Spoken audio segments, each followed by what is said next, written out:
Hello guys, welcome back to Bioin. My name is Ritika Rajput.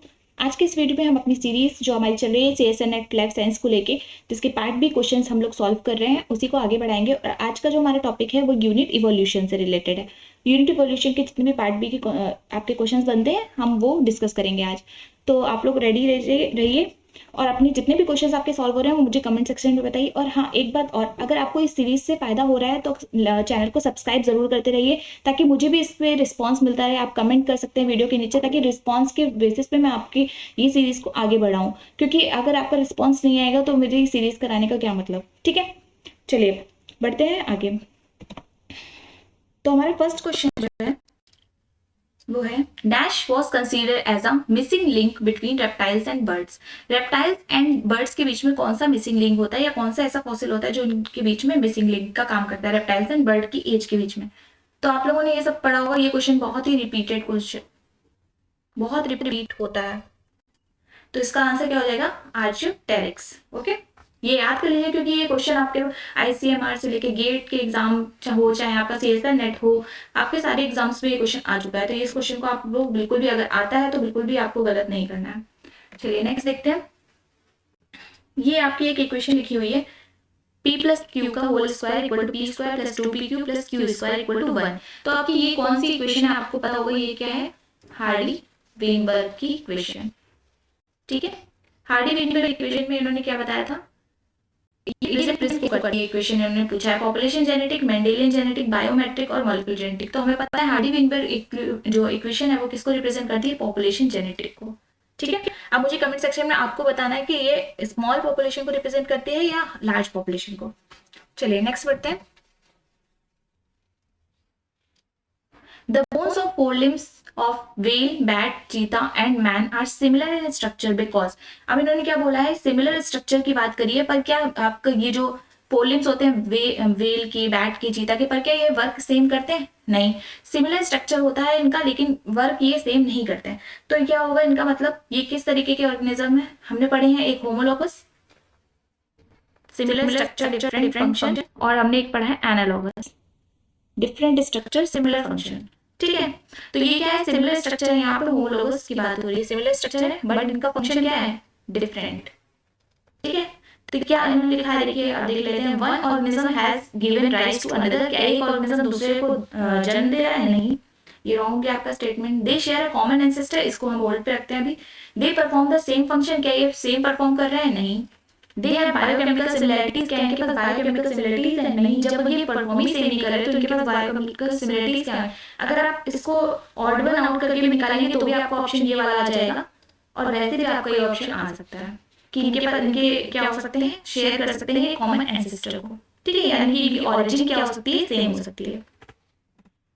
Next देखते हैं, Which type of selection is industrial melanism observed in both Biston Betulia? Biston Betulia क्या है, एक moth है, जो कि कहाँ कब हमने देखा गया था, ये कॉन्सेप्ट हमने पढ़ा है नेचुरल सिलेक्शन वाले पार्ट में, जिसमें क्या पढ़ाया था हमने, पेपर मॉथ के बारे में पढ़ा था कि वो कैसे उनका जो इंडस्ट्री डेवलप हुई तो कैसे उनका सिलेक्शन हुआ। तो इस बेसिस पे आपको बताना है कि ये किस तरीके का सिलेक्शन है, क्या स्टेबलाइजिंग है, डायरेक्शनल है, डिस्ट्रप्टिव है और आर्टिफिशियल। हमने पढ़ा था कि वो अपने इंडस्ट्री जैसे डेवलप हो रही है उसके अनुसार अनुसार क्या हो रहे हैं, चेंज हो रहे हैं। तो ये कैसा सिलेक्शन हो जाएगा, डायरेक्शनल, क्योंकि अपने जैसे जैसे चीजें बढ़ रही है उसी तरीके से ये चेंज हो रहे हैं। ठीक है, नेक्स्ट देखते हैं ए बायोजेनेसिस थ्योरी।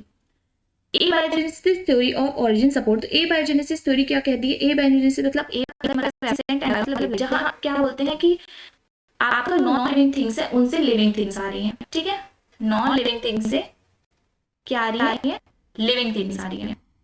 थ्योरी को हमने कहा था एबायोजेनेसिस। ठीक है, क्या इस थ्योरी को हम क्या सपोर्ट्स कर, ये थ्योरी क्या सपोर्ट करती है, spontaneous generation, origin of life from blue green algae, origin of life is due to pre-existing organism, organic evolution is due to chemical reaction। तो organic evolution due to chemical reaction वाला question तो हमारा part उसका हो जाता है, आपका जो मिलर वाली थ्योरी थी, मॉडर्न थ्योरी, ठीक है, उसका पार्ट हो जाता है। तो ये तो नहीं होती है। Origin of life due to pre existing organism, ये भी आपकी नहीं होती है, क्योंकि ये आपकी सेल थ्योरी में ले दिया गया है। और ये origin of life blue green algae भी नहीं होता। तो आपका ऑप्शन क्या बचता है, स्पॉन्टेनियस जनरेशन। स्पॉन्टेनियस जनरेशन इसका दूसरा नाम भी है एबायोजेनेसिस थ्योरी का। नेक्स्ट क्वेश्चन देखते हैं, ये वाला जो कॉन्सेप्ट है ये आपको लर्न करना पड़ेगा, क्योंकि इसमें कोई भी आपका जो कॉन्सेप्ट है वो नहीं बैठता है, यहाँ पे आपको लर्न ही करना पड़ेगा, मेमोरी बेस्ड ही क्वेश्चन है ये। इसमें क्या बताना है आपको, करेक्ट अरेंजमेंट बताना है पीरियड ऑफ पैलेयोजोइक एरा का in ascending order of geological time scale. Paleozoic era का क्या, जो असेंडिंग ऑर्डर मतलब छोटे से बड़ा की तरफ, मतलब कि शुरू से, मतलब पहले कौन आया एंड देन अभी रिसेंट में कौन है।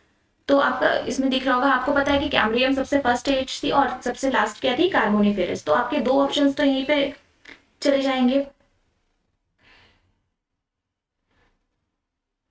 सॉरी, क्या बोलते हैं, पर्मियन सबसे लास्ट वाली एज थी हमारी, कैम्ब्रियम सबसे पहले थी और पर्मियन सबसे लास्ट थी। ओके, तो आपके कौन से ऑप्शन बचते हैं, ये वाले बचते हैं, ये वाला बचता है, ये वाला क्या आप कर सकते हैं, इसको एलिमिनेट कर सकते हैं। ठीक है, और उसके बाद अब देखिए ऑर्डोविशियन आता है, ऑर्डोविशियन आपके इन दोनों में है। नेक्स्ट ये आपका चला गया।